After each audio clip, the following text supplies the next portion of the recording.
তারা বলছেন যে বিহারে যেরকমটা হয়েছিল সরকারি কর্মচারীরা নিজেদের হকের টাকা সেটাকে আদায় করবার জন্য তারা সম্পূর্ণ সরকারের সাথে অসহযোগিতার পথে গেছিল, ঠিক সেই রকমভাবে তারা অসহযোগিতার পথে চলে যেতে পারেন, অথবা তারা কিন্তু মনে করাচ্ছেন যে রাজনৈতিকভাবে তারা কিন্তু চেষ্টা করবেন যে একটা চাপ তৈরি করতে। কেননা এই যে প্রায় কয়েক লক্ষ সরকারি কর্মচারী রয়েছেন, তাদের পরিবারের সদস্যরা রয়েছেন, তাদের যে ভোট, সেই বড় ভোট ব্যাংক সেটা কিন্তু সরকারের বিপক্ষে চলে যাবে। স্বাভাবিকভাবে এই দুই তরফ থেকে তারা কিন্তু চাপ সৃষ্টি তৈরির চেষ্টা করছেন এই মুহূর্তে সরকারি কর্মচারীরা সরকারের উপর। এই মুহূর্তে তারা কী বলছেন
আন্দোলন করছে, ঠিক আছে, যা করছে আমি তাদের সবাইকে সম্মান জানাই, কিন্তু সুপ্রিম কোর্ট একটা অর্ডার দিয়েছে, তার তো টাইম আছে, তো এখনই হয়ে যাবে না, টাইমটাকে তো মেনটেন করতে হবে। আন্দোলন করছে বলেই তো একটা বিরাট ব্যাপার কিছু হয়ে যাচ্ছে না। হয়েছে, জিতেছেন, ঠিক আছে, এবার তো টাইম দিয়েছে, 31 মার্চ না কি পর্যন্ত টাইম দিয়েছে না, তবে অপেক্ষা করতে হবে, তো অত তাড়াহুড়ো করলে হয় না। কল্যাণ ব্যানার্জিকে বলুন যে সেই নির্দিষ্ট টাইম ফ্রেমটা কতদিনের। কল্যাণ ব্যানার্জি এটা গায়ে লাগবে, খুব স্বাভাবিক আছে, কারণ গোটা সুপ্রিম কোর্টকে আমাদের বিরুদ্ধে নামিয়েও এই মামলাতে হারাতে পারেনি, চেষ্টা করেছিল মামলাটাকে দিনের পর দিন ডিলে করে রাখার। সংগ্রামী যৌথ মঞ্চ যুক্ত হয়েছে এই মামলাতে, ইমপ্লিডার হিসেবে যুক্ত হয়েছিল। কর্মচারীদেরই একটা অংশকে দিয়ে রাজ্য সরকার চেষ্টা করেছিল যাতে আমরা ঢুকতে না পারি।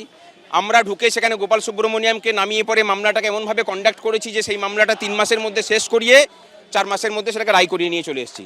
কল্যাণ ব্যানার্জি তো খারাপ লাগবেই, এত দোর্দণ্ড প্রতাপ আইনজীবী, একটা নামগোত্রহীন একটা মঞ্চ তাদের কাছে হেরে গেল, এ তো খুব স্বাভাবিক ব্যাপার। সেই মানে আত্মগ্লানির জায়গা থেকেই ওনার এইসব কথাবার্তাগুলো বেরিয়ে এসছে। ওনাকে বলুন যে আইনের ভাষায় ইমিডিয়েট কথার অর্থটা কি, সেটা আমরা জানতে চেয়েছি ওনার কাছ থেকে। ভাস্কর যে লড়াই দিয়েছেন এনাদের লড়াইকে স্যালুট জানাতে এসেছি, আর অন্য কোনো কারণ নেই। আমার মনে হয় গোটা দেশের সমস্ত সরকারি কর্মচারীদের ইনাদের পাশে থাকা উচিত। একজন যুবক হিসাবে ওনাদের পাশে লড়াই এসেছি, আর কিছু না। এটা ওনাদের লড়াই, ওনাদের সাথে এসেছি, আর কিছু না। ওনাদের সাথে একজন পশ্চিমবাংলার যুবক হিসাবে একজন সাংসদ হিসাবে এসেছি, কারণ আমি মনে করেছি ওনাদের লড়াইটা সঙ্গত লড়াই।